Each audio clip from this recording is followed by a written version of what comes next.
India is emerging as a new world superpower. India will be the third largest economy soon. India has made history by becoming the first nation to land near the moon's south pole. But alarm bells are going off in the nation of over 1 billion people. Crackdowns, internet blackouts, and communal violence are on the rise. So what's actually going on in the country? And is it time to worry about the so-called largest democracy in the world? There is a systemic way in which violence is being perpetuated and it's deepening and it's spreading. Modi's turned India into a very dangerous place.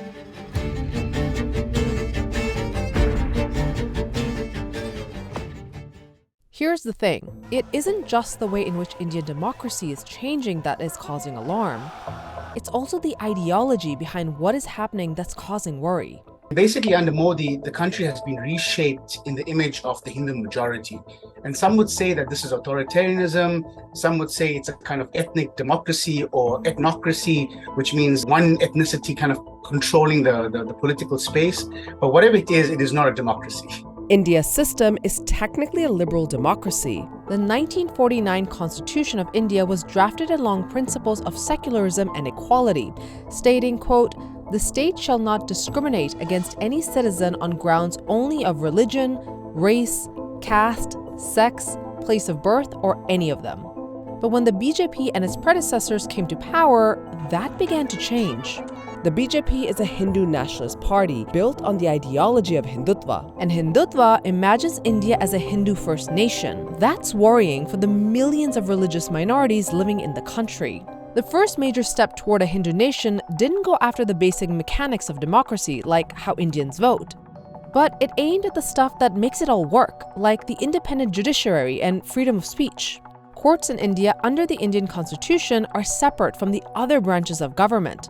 But some say that Modi and his allies are trying to call the shots in the courts. For example, by increasing their control over the judicial collegium system of appointments, refusing to appoint judges they don't approve of, or stalling opponents' complaints in the country's court backlog of over 50 million cases. Or the passing of the Citizenship Amendment Act, also known as CAA, which provoked nationwide protests. The CAA has been called anti-Muslim since it only provides Indian citizenship for non-Muslim immigrants from neighboring countries. It was one of Parliament's first acts to use religion as a criterion, which critics say makes it illegal under the Constitution. Ultimately, critics are concerned that by bending the courts to its will, the BJP is setting India on a dangerous path, where one party gets to call all the shots with little to no pushback and little to no way of reversing the damage done.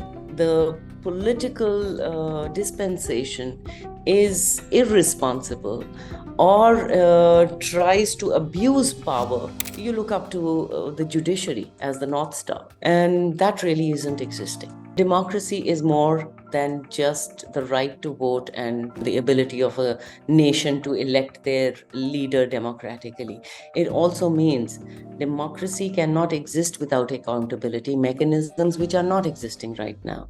The CAA is just part of a bigger problem that's threatening India: increased violence against the many millions who are religious minorities in the country. The space for being anything but Hindu in India has become extremely small. This has played out in terms of mobs entering Muslim neighborhoods, Christian neighborhoods, chanting songs, calling for genocide, calling for ethnic cleansing. It's created a lot of anxiety amongst people who are not Hindu in the society. It's very similar to Israel, and India is sort of fast moving towards that type of apartheid system. Hindus make up about 80% of India's population. Muslims make up about 14%. That's about 200 million people. And around 50 million people, that's about 4% of the population, identify as either Christian or Sikh. In almost every aspect of public life, like education, jobs, and housing, Muslims have been systematically marginalized. Since 2014, hate speech has risen 400%, with some Hindu leaders calling for genocide to rid India of its 200 million Muslims. Modi's government, and particularly Modi and some of his close associates who are ruling, they usually do not make these hate speeches themselves. They have encouraged vigilante mobs. They have encouraged a last section of vigilante leaders who through their platforms make these hate speeches and promote violence within the society. Mobs operating under the guise of protecting Hindu cultural or religious values have been responsible for a series of violent and often fatal attacks across the country. A 2019 Human Rights Watch report documented 44 murders, 36 of which were Muslims, from May 2015 to December 2018 by mobs who killed people in the name of so-called cow protection. Many Hindus consider cows to be sacred. Azad says the BJP is using a repetitive model in the states it has managed to win and govern. And that is creating divides in society. So going in and creating rifts between Muslims and Hindus, creating rifts between Christians and Hindus, and then kind of taking the side of the Hindu majority, right? And then making it clear that as the BJP, they are going to support that community. So then basically this kind of rift becomes sort of like institutionalized. It becomes very clear that if you are going to stand up against the BJP, you're going to get squashed. So eventually everyone starts moving towards the BJP because they have no other choice. Which brings us to this. Since May 2023, at least 150 people have been killed in ethnic violence between the Hindu Meitei majority and the mainly Christian Kuki minority in Manipur. That's a BJP-led remote state in northeast India with a history of tribal conflict. More than 60,000 people have fled their homes, with many seeking refuge in relief shelters or neighboring states. BJP state authorities in Manipur have been accused by Human Rights Watch of enabling the conflict with policies that fuel Hindu majoritarianism and create division. The government has been imposing internet shutdowns, making it difficult for information to flow out of the state. In fact, the Indian government conducts the most internet shutdowns in the world. And it isn't a coincidence. Activists say Modi's administration relentlessly targets anyone who dares criticize the Prime Minister's Hindutva agenda. It's also a way to prevent information getting out that may cast the government in a negative light. More than 7,000 people were charged with sedition between 2014 and 2020, and charges under the Unlawful Activities Prevention Act, also known as UAPA, accounted for more than 8,000 arrests between 2015 and 2020. The UAPA is an anti-terrorism law that allows the government to label someone as a terrorist and arrest them without any incriminating evidence. Rights groups say Modi's administration mainly uses these laws to suppress dissent among activists, as well as journalists.